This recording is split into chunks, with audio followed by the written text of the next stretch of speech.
Welcome to another Powerplant podcast, and I crashed. I crashed on my bike again. Lucky me. That's been a lot. Luckily, this time I was moving at approximately 1 kilometre an hour. Funnily enough, I think I fell down the hardest compared to the other ones where it might have been 20 or 20 kilometres an hour or something like that. But just went up on a curve, took a left-hand turn while I was going up the curve onto another road, and then just slipped because my bike is, I don't know if it's the tyres aren't grippy or I'm just a high centre of gravity person and bike. But anyway, enough of that. All I worried about when I crashed was was my bike okay, and can I run tomorrow and just train. That's all I really, they're the first things that come to my mind when I crash. How much damage is there to the bike, and is it going to impact my running?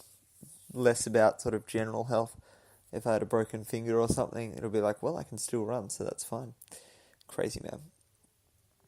And also today, people were arranging a present for our boss.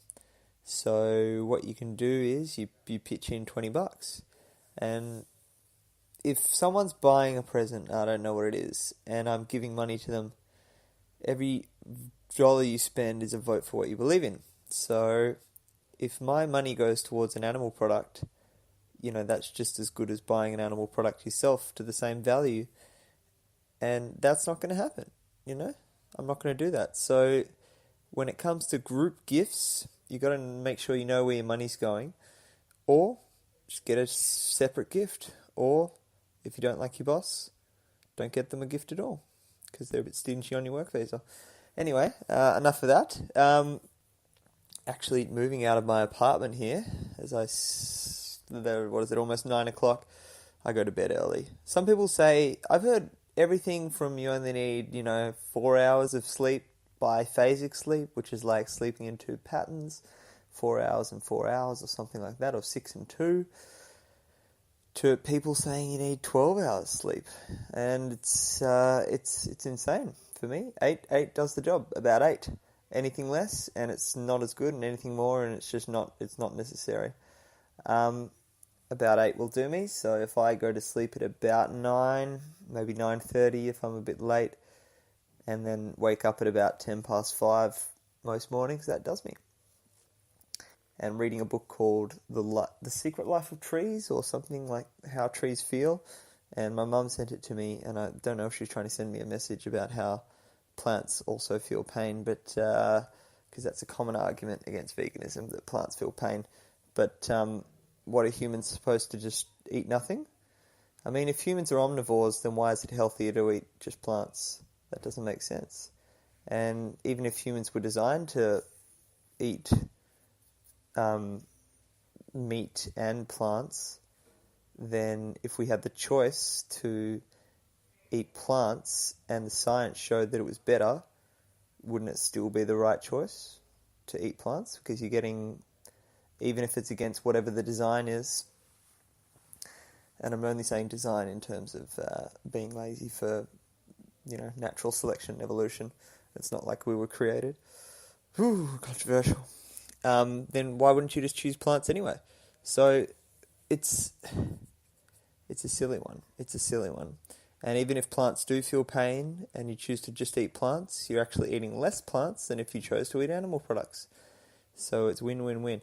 There is an answer for every question that I've been asked about veganism, in terms of someone trying to floor it, bring it down, make themselves feel better.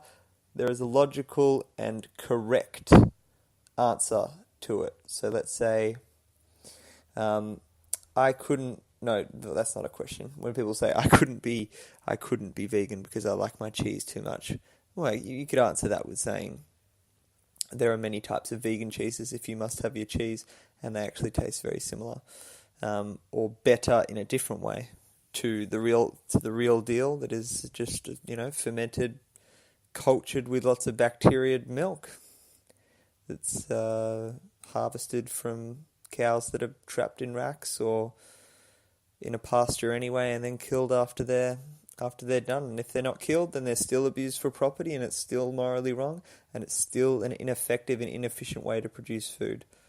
Even if you have the happiest farm where no animals killed, you still have to steal their milk.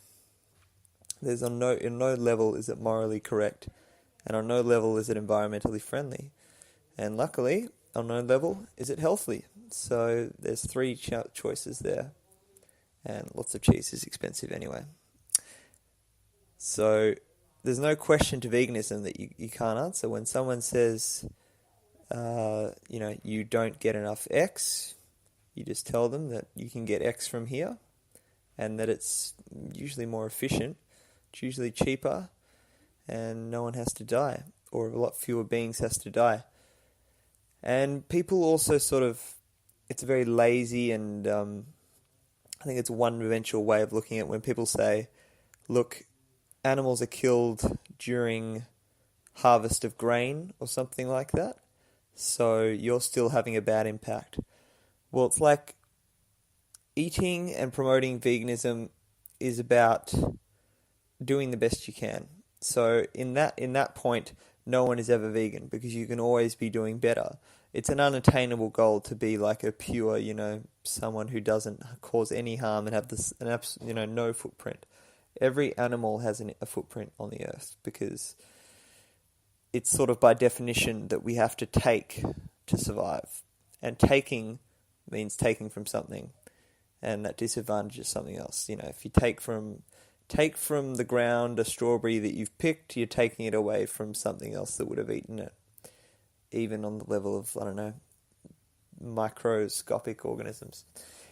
But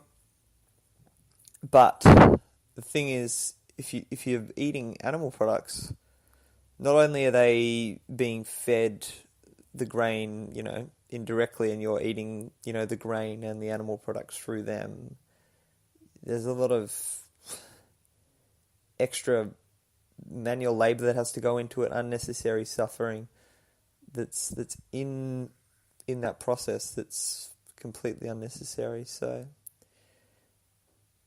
even if animals get killed or things get impacted through the process of harvesting fruits and vegetables, you got to understand that it's a lot less intensive, and you just do the best you can.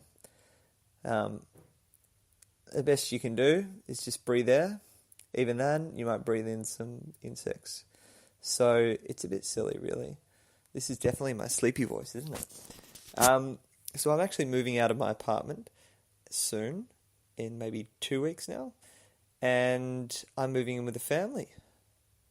Well, it's like a bungalow, I guess. It's in a compound. There's a lot of compounds in my area here in Hong Kong, and because I'm not in one of the bigger towns or areas of Hong Kong, it's a little bit quieter out here in the mountains, which is good for me. Hills.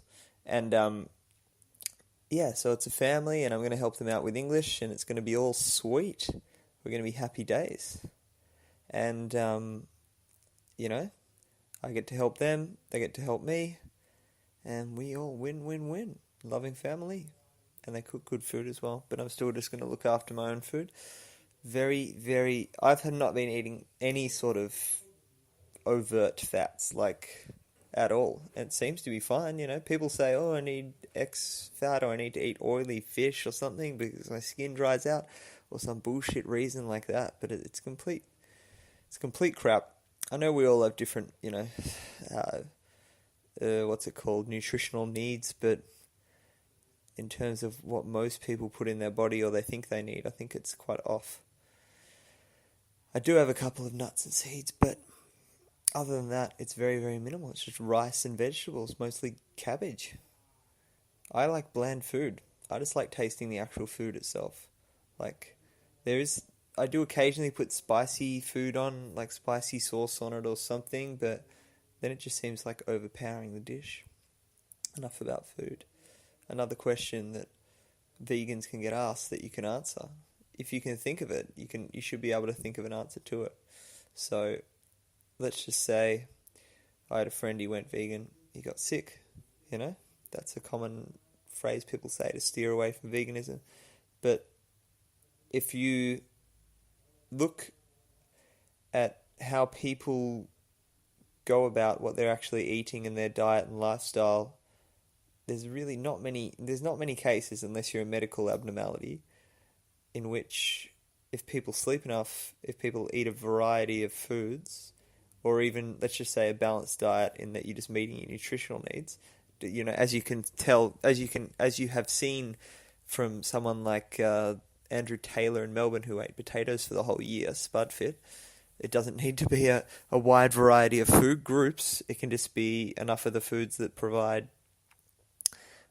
enough of what you need, and then supplementing with B12, unless you're drinking from an untreated stream or getting your hands in the soil and not washing them enough, which has probably got other risks associated with it, and there are better ways to get your B12. But, you don't have to be eating tons and tons of foods you don't like. If you don't like Brussels sprouts or something, everyone uses Brussels sprouts. They're actually really nice. What's a food I don't like? Mushrooms that much. Some mushrooms are okay. The needle ones are okay, but the little button mushrooms I'm not a fan of. I just remember people cooking them on the fry pan at home, and it just stunk out the house, often combined with bacon, which really doesn't help.